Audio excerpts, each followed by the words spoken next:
नाबालिका शरीर प्राय 70% पोड़ी जाइछि बोली एम्स कर्तृपक्ष पक्षर सूचना मिलूँ। एम्स बर्न यूनिट रे तांकर चिकित्सा जारी रही। स्वतंत्र डाक्तरी टीम तांकर चिकित्सा करुँच। घटनास्थल साइंटिफिक टीम पहुंची सेपटे जहाँ आम देखुले पुलिस तार तनाघना जारी रखी। तेणु निमापड़ा बलंगा बायाबर अंचल छात्री जनक चाली चाली सांग घर को जाऊा बेले जहाँ कहु दुर्वृत्त मैंने सेठी हठात निआं लगे देइथिले। तांको प्रथमे पिपिली हॉस्पिटल और पर एम्स को स्थानांतर करा जायछि। 70% तांको शरीरर पोड़ी जाइथिबा कहा जाउछि। एक्चुअली से कौन होउची तो बुक्स नहीं कि जाउथला घरता सांग पाखु दबा पाई तो सेइटु ताकू किडनैप करिकी बांधिकी पड़ीचंती। तो आमे जेतेले से दोते बांधिकी पड़ीचंती दौड़ी के आसीची एकुटिया हेकी गोटे जगह आसिकी तो हेल्प मागिची। तो सेठी कोन करे हेल्प मागला पर से जणे घरे कोन ताकू हेल्प देकी ताकू ड्रेस पत्र पिंधेकी ताकू साथे रेफर करले थाना को इन्फॉर्मेशन देले तापर ताकू फॉरवर्ड कर देले ठीक एम्स को ये कर दैचंती। हम गां ठू जस्ट 500 मीटर आगो रास्ता गोटे अछि रास्ता ता बापा नहीं कि आसिले ना सेठी कहीं नथिले से निजे दौड़ी के आसी ना किछि एपन तो इन्वेस्टिगेशन चली से बळंगा थाना करछंती ना किछि जणा सेमती किछि जणा पड़िनी ना से गार लोक कोठी से पिला 3 जण आमे भी जानिनु। Kalinga TV principal correspondent P Hemant Kumar हम जोड़ी रही अधिक आलोचना करबा अधिक सूचना तांकठु नेबा। एम्स परिसर हेमंत आपन रही छात्री अवस्था कौन रही कौन कह 70% तांको शरीर पोड़ी जाइछि बोली कह जाउछि कौन सूचना आपन दे पारिबे? प्रतिशत शरीर पोड़ी जाइछि। प्रथमे तांको ट्रॉमा सेंटर को नियाइतला सेठारे तांको इमरजेंसी चिकित्सा करे तांको बर्न हॉस्पिटल को बर्न वार्ड को स्थानांतर करा जाइछि। जेतेबेले से एठाको आसीथिले सेतेबेले कंडीशन क्रिटिकल कंडीशन थिला। अर्थात वर्तमान तांकर अवस्था मध्ये गुरुतर रहिछि। तांकर बापांकर मध्ये हम प्रतिक्रिया नउथिलु। तांकर मध्ये से कहया कथा होछि वर्तमान स्थिति से भलिया रही और डाक्तर सहित आलोचना करते से कहते जे आउ 2 घंटा आगामी 2 घंटा पर गोटे बुलेटिन आसो स्थिति संपर्क में जनइबे। निश्चित भाव में ये जो घटना घटी ये घटना को लेकर जो भाव में नारकीय घटना घटे सकाल प्राय 9:30 समय घटना से मानवीय पाखक जाऊा कथा कह 3 जन देखुचा मोटरसाइकिल पिटी नहीं जाइए कथा कह पोड़ी देते पेट्रोल लगे पकई पोड़ी कथा कह चेता फेरी से साहय मागे जो भाव में संपर्क मामला सूचना दूसरे आनिक अंधपटे देखा ये अपहरण आ निया कहीं लगे पड़ा किसी प्रमाण नष्ट करने तो यही गोटे प्रश्न रोचे। तेणु जो अन्य किसी मंद उद्देश्य देखिए सहित किसी असदाचरण कर डाक्तरी परीक्षा चलती से संभावना को एड़ाई दि जाई न पारे स्थिति रही जो भाव में डीसीपी सूचना देते घटना को गुरुतर दुर्वृत्त को धरने पुलिस सब प्रकार चेष्टा करते। तो बलंगा थाना मात्र केते मीटर दूर घटना घटी घटना को प्राय 5 ରୁ 6 घंटा एपर्यंत पुलिस हाथ शून्य रही। तो किए परिवार लोक गाँ लोक बर्तमान जो भाव में बिना प्रतिक्रिया देती केन्द्र टीम गठन कर खोजा चेष्टा कर जड़े नाबालिका को दिन बेले पूरा स्पष्ट दिवालोक जो भाव में अपहरण कर पोड़ी दि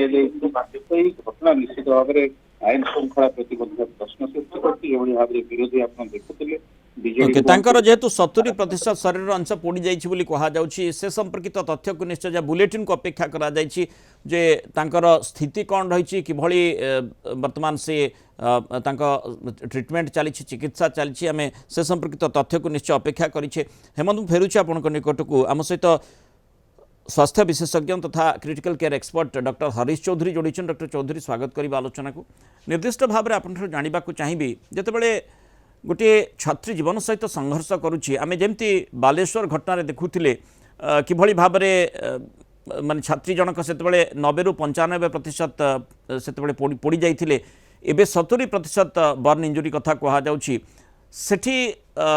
चैलेंजेस विशेषकर कौन रही था एवं तांकर चिकित्सा किभली भाव में करा जाई था? विशेषकर ये बर्न इंजुरी रे जेहेतु ये हठात की होता है एवं शरीर त्वचा आम शरीर को बाह्य संक्रमण रक्षा करे, आम शरीर जलीय अंश लवण अंश को धारण कर क्षमता मध्य त्वचार ही थाए। हठात करी निया लगे जो हो जेकोसी कारण जदि बर्न इंजुरी हुए त्वचाटी प्रथम मात्रा नष्ट हो जाए।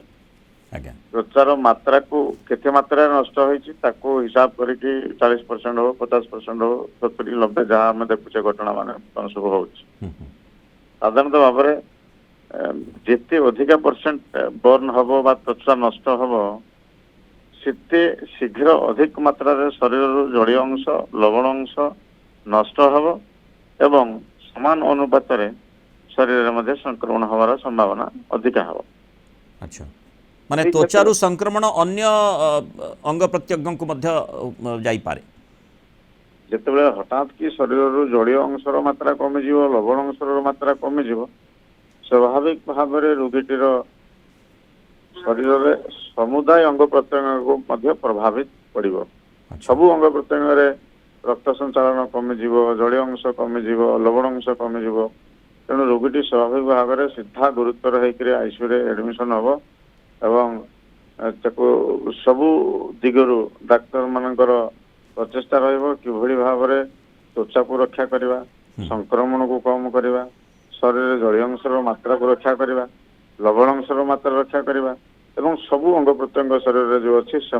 रक्त संचालन केमती पहुँचा। आज्ञा गोटे कथा आपन जहाँ कहले संक्रमण रक्षा करवा से जो आईसीयू रे ये जो बर्न यूनिट जो रही था स्पेशल प्रोविजन रखा जाता है भीतर को बोधवे क्या माने जो माने केवल डाक्तर को छाड़ीदे जो माने से भली किट व्यवहार करी से माने भीतर को जाइथा जहाँ द्वारा संक्रमण हेब नाही ना समस्ते ता भीतर को जाई पारिबे यथा संभव सबुठु अधिका प्रिकॉशन निया जाए जेमिति बर्न यूनिट रे संक्रमण न हुए कहीं न आसती से जगह को एवं रोगीटीर शरीर को मध्य जेहेतु त्वचा नष्ट हो जाए कवरिंग करा जाए ता सहित शीतताप नियंत्रित कठोर रखा जाए एवं लोकंकर यातायात को संपूर्ण निषिद्ध करा जाए। जदि न करा जिवो ताहले संक्रमण हेले माने सेठी सांघातिक स्थिति होई पारे से संभावना भी यथेष्ट रहे। संभावना बहुमात्रा यथेष्ट संक्रमण हबार जेहेतु आम शरीर त्वचा नष्ट हो जाइए त्वचा को आम कटन गज द्वारा कवरिंग करके रखीचु तेणु निश्चित भाव संक्रमण हबार संभावना अच्छी तेणु मनुष्यकृत संक्रमण किभली भाव में न हो ताकू देखिया आम साधारण भाव में भिजिटिंग एलाउ करा जाए नहीं ताप नियंत्रित कटोरी रखा जाए एवं अन्य रोगी मान सहित रखा जाए सेपरेट बर्न यूनिट रे ही रोगी को रखिक चिकित्सा करा जाए। धन्यवाद डॉक्टर हरीश चौधरी आलोचना आम सहित। हेमंत जो प्रसंगटी आम देखुले आपण एम्स रे दीर्घ समय धरि रही सेठी माने जो प्रकार चिकित्सा चली गोटे पटे चिकित्सा तत्परता आम डाक्तर भितर स्वाभाविक भाव में देखू एपटे राजनैतिक व्यक्ति विशेष गहली लगी रही जेहेतु ये प्रसंग आम देखुचे गोटे पर गोटे सामना को आसूची जो विरोधी चाहूँगी सरकार को टार्गेट करुँच सरकार जो स्थिति को नहीं जमती आम देखुचे विभिन्न प्रकार घटना गोटे पर गोटे जमती बालेश्वर ये निकट जो भली घटना घटी सेठी जो छात्री मृत्यु है आत्माहुति से देइथिले और एठी छात्रींकर जो भली भाव में तांको देहरे दुर्वृत्त माने निया लगे देइछंती तेणु एई घटना रे स्वाभाविक भाव में राजनैतिक खाली नुहे जड़े माने संवेदनशील व्यक्तिविशेष जमीती भी प्रतिक्रियाशील हेब तेणु से एम्स परिसर आम देखुले बहु राजनैतिक नेतृत्व से पहुंची समस्ते चाहूबे टी देखिए छात्री जनक किभली भाव रही चिकित्सा केमती चली क्या छड़ा जाऊँ ना छड़ा जाऊ ना देखो मुन्नार एम्स परिसर रे दीर्घ समय धरी जो राजनीतिक व्यक्ति माने विभिन्न राजनीतिक दल बीजेडी कहतु कांग्रेस कहतु से रही निज डाक्तर सहित आलोचना करने चेष्टा करते जिते ट्रमा सेंटर रु बर्न वार्ड को आते से समय बर्न वार्ड रे पुलिस कड़ा सुरक्षा व्यवस्था ग्रहण कराइला निजे उपस्थित थे କାହାରିକୁ ଭିତରକୁ ଛଡ଼ାଯିବନି କାରଣ ଇନଫେକ୍ସନ ହବ ବୋଲି ଡିସିପି କହିଥିଲେ। କିନ୍ତୁ ବିରୋଧୀଙ୍କର କିଛି ଅଭିଯୋଗ ଆମେ ଦେଖୁଥିଲେ କିଭଳି ଭାବରେ ସେମାନେ ଅଭିଯୋଗ କରୁଛନ୍ତି ଯେ କିଛି ବ୍ୟକ୍ତିବିଶେଷଙ୍କୁ ମାନେ ଭିତରକୁ ଛାଡ଼ି ଦିଆଯାଇଛି। ହଁ ନିଶ୍ଚୟ ଦେଖନ୍ତୁ ଯେତେବେଳେ 2 ଜଣ ବିଧାୟକ ସିଂ ଯୋଉ ଭୁବନେଶ୍ୱର ବିଧାୟକ ଓ ପିପିଲି ବିଧାୟକ 2 ଜଣ ତାଙ୍କ ସହିତ କିଛି ଲୋକଙ୍କୁ ଭିତରକୁ ଛଡ଼ାଗଲା ତାପରେ ପ୍ରତିକ୍ରିୟା ହୋଇଥିଲା ଯେ ମାନେ ସେମାନଙ୍କ ଠାରୁ କ'ଣ ଇନଫେକ୍ସନ ହେବନି? ନିଶ୍ଚିତ ଭାବରେ ସେଇ ପ୍ରସଙ୍ଗ ହିଁ ସେମାନେ ବିଜେଡି ପକ୍ଷରୁ କୁହାଯାଇଛି ଯେ ଆମେ ଦୀର୍ଘ ସମୟ ଧରି ଅପେକ୍ଷା କରିଥିଲୁ ଆଉ ଡାକ୍ତରଙ୍କ ସହିତ ଆଲୋଚନା କରିଥାନ୍ତୁ ଯେ ଆମେ ଗଲେ କ'ଣ ଇନଫେକ୍ସନ ହବ ସେମାନେ କ'ଣ ବି ଇନଫେକ୍ସନ ହବ ନାହିଁ ସେ ନେଇକି ତୀବ୍ର ପ୍ରତିକ୍ରିୟା ପ୍ରକାଶ ପାଇଥିଲା। ମାନେ ଧାରଣାରେ ବସିଥିବେ ପ୍ରତିବାଦ ମଧ୍ୟ କରୁଛନ୍ତି। ତ ନିଶ୍ଚିତ ଭାବରେ ଏଇ ଯୋଉ ପୁଲିସ ବିଭାଗର ଯୋଉ ପାତରନ୍ତ ନୀତି ବୋଲି ସେମାନେ ଅଭିଯୋଗ କରିଛନ୍ତି କାରଣ ଯୋଉ ବିଧାୟକ ଶାସକ ଦଳର 2 ବିଧାୟକ ଭିତରକୁ ଛଡ଼ାଗଲା କିନ୍ତୁ ଅନ୍ୟ ଯୋଉ ବିରୋଧୀ ଦଳର ନେତାକୁ ଛଡ଼ାଗଲା ତେଣୁ ଗୋଟେ ଉତ୍ତେଜନାମୂଳକ ପରିସ୍ଥିତି ସୃଷ୍ଟି ହେଲା। ମାନେ ଯୋଉଠି ସମସ୍ତଙ୍କର ପ୍ରଚେଷ୍ଟା ରହୁଛି କିଭଳି ଭାବରେ ଛାତ୍ରୀ ଜଣକ ସୁସ୍ଥ ହୁଅନ୍ତୁ ତାଙ୍କର ଚିକିତ୍ସାରେ କୌଣସି ବାଧକ ନ ଆସୁ ଡାକ୍ତରଙ୍କର ପ୍ରତିକ୍ରିୟା ଆମେ ମଧ୍ୟ ଦେଖାଉଥିଲେ କିଭଳି ଭାବରେ ସଂକ୍ରମଣରୁ ଦୂରରେ ରଖିବାର ଆବଶ୍ୟକତା ରହିଛି। କାହାରିକୁ ସାଧାରଣତଃ ବର୍ନ ୟୁନିଟ୍ ଭିତରକୁ ଛାଡ଼ି ଦିଆଯାଏ ନାହିଁ କେବଳ ଡାକ୍ତର ହିଁ स्वतंत्र परिपाटी रे जाइथांती नर्स मध्य स्वतंत्र परिपाटी रे जाइथांती से क्षेत्र में केमिति माने विधायक मानकु से भीतर को अनुमति दियागला से ही बड़ प्रश्नवाची सृष्टि करुछि आउ ता विपज्जनक स्थिति उत्पन्न करबनी कि छात्री से कथाटी निश्चय तार उत्तर भी सेमानकु निश्चय रखिबाकु पड़िबो आउ किए अनुमति देला से प्रश्नटी मध्य स्वाभाविक भाव हेमंत आसीबो। साधारण आईसीयू रे कहारी को प्रवेश करने को दिया जाए नहीं कारण जो भाई आप जानते आईसीयू की जो केयर यूनिट रही इंटेंसिव केयर यूनिट रही गुरुतर रोगी को जमा कहारी को जीवार ना जो भाई डाक्तर कहते कि इनफेक्शन हमार यथेष संभावना रही तेणु ये क्षेत्र में किभली जो भाई शासक दलर विधायकों को छड़ागला और विरोधी दलर जो नेता नेत्री मैंने थे छड़ागला चाकरी नहीं गोटे संगीत प्राण सृष्टि होती जो भाव में अंतर्नीति पुलिस से दायी कर अभियोग कर निश्चित भाव में उत्तेजना लगी रही समस्त गोटे पर गोटे घटना प्रथम देखते गोपालपुर परवर्ती समय जो एफएम कॉलेज समय निश्चित भाव में गोटे प्रकार संवेदनशील प्रसंग होती महिला सुरक्षा को नहीं परवर्ती समय जो शासक दलर विधायक समय स्थानीय माने जी भी जानतु ना कहीं जेकोसी दलर विधायक जानतु बा किए भी जानतु ना कहीं कौन से व्यक्ति विशेष जो आम देखुचे डाक्तरी परामर्श स्पष्ट भाव में रही आम जाचे जे बर्न यूनिट भीतर को साधारणतः क्या अनुमति न थाए से भली अत्यंत आवश्यकता नथिले तेणु एठी किभली भाव में छड़ागला कहीं छड़ागला सेठी चाप प्रयोग कले कि विधायक ए प्रश्न गुड़िक स्वाभाविक भाव में आसुछि। धन्यवाद हेमंत विस्तृत आलोचन आम सहित रही पारु।